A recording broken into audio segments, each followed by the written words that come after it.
And the crows kept coming. Andy decided the best way to make a dent in the population was to release the digweed. George is often offered big days, but 99% of them don't materialise as big on the day.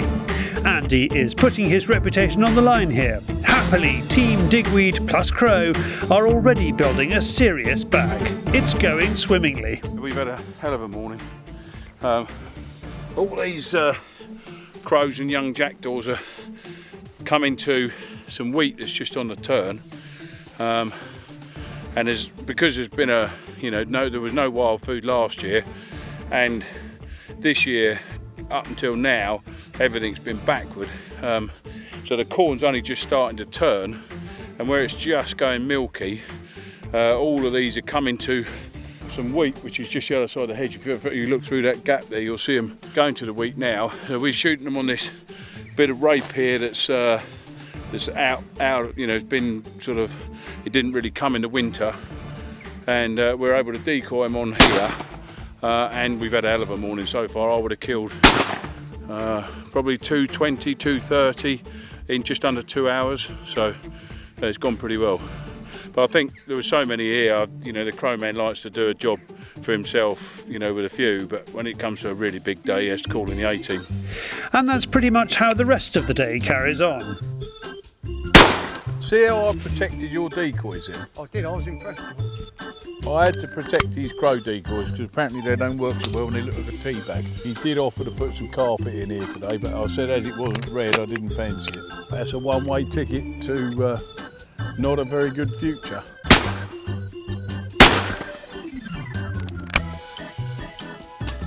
They're not liking it. I was hoping to get a few shots, but all the time this old boy's shooting, there ain't no point. He's just, he's a legend, he is. He's had some real shots this morning. Some of these have been over 100 yards, some of these crows he's shot. If he was missing, I'd be pushing him out of the way and showing him how to do it, but I don't need to yet. I'm hoping he's going to get tired later on and let me have a shot, but I don't think he will somehow. George may be accurate, but Andy is getting impatient. The eagle-eyed crowman spots opportunities for George to unleash the Parazzi game boar combo. George, don't worry about it, they'll come back. George. George. Hang on. Hello. He don't half get panicky. I thought he was I am, but I want to make a big bang about George. So with birds coming from every direction and at different heights and speeds, how can George tell where he's hit them? When you hit something in the head, if it's flying, it'll always put its feet out. Body shot, obviously you can tell, and the feather damage is quite a lot. Broken wing, they tend to come down spiralling with their head up, may even call. But a definite headshot is both feet out.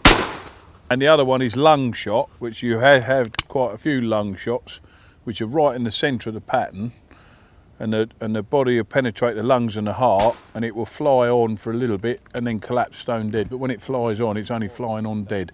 But you can tell that, and you should always mark those to pick them up. That's exactly the one. That one there, look. Exactly what we're talking about. Now you would call that towering. George has had an incredible year, and we're filming this just before he heads off to Madrid to try and claim his 21st world title. So how many competitions has he entered this year? Started the year in South Africa. I won the African English Sporting Championships, the African 5-stand championships, South African FITAS championships, the African Compact, one on the right, and that one, the African FITAS Sporting. I went to France. I was third in the French Grand Prix.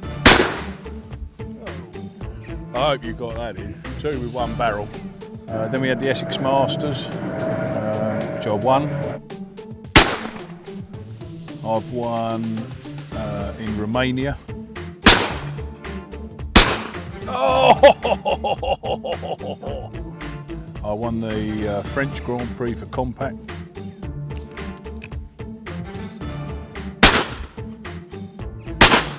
Oh, second one, didn't like it. I won the European Championships in Fites Sporting and the European Cup. The European Compact Championships in Italy last weekend and won the European Championships, regained the European Championships there with a score of 198 shooting the last 150 straight, and won the European Cup there as well. So all in all, I've had what I think's a pretty good year. What do you say now? Perfect. Which is why George hasn't really been out pest controlling much in 2013. I haven't shot anything at all apart from a few foxes and a few rabbits for weeks and weeks and weeks. And when Andy suggested this, it appealed to me greatly. You know, for us to kill 300 in the morning and we've got 3 or 4 hours to go this afternoon, if you kill 400 or 500 in an area like this, you're going to do some real good. The birds keep falling and Crowman is under fire too for shooting birds too close to the hide. I've seen you come out of the hide after he's had a day's pigeon shooting and you look as though you've been out, just walked out of a turkey plucking shed.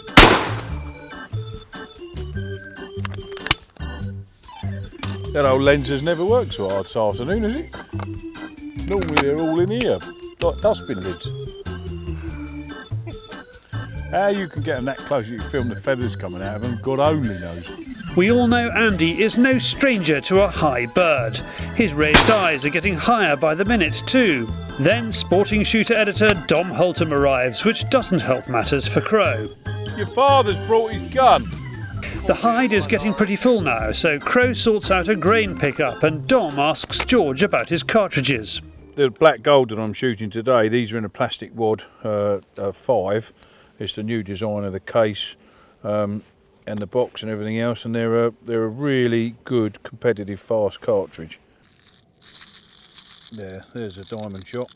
It's identical to a cricket ball scenario. So you've got a polished side, one side that goes through the air fast.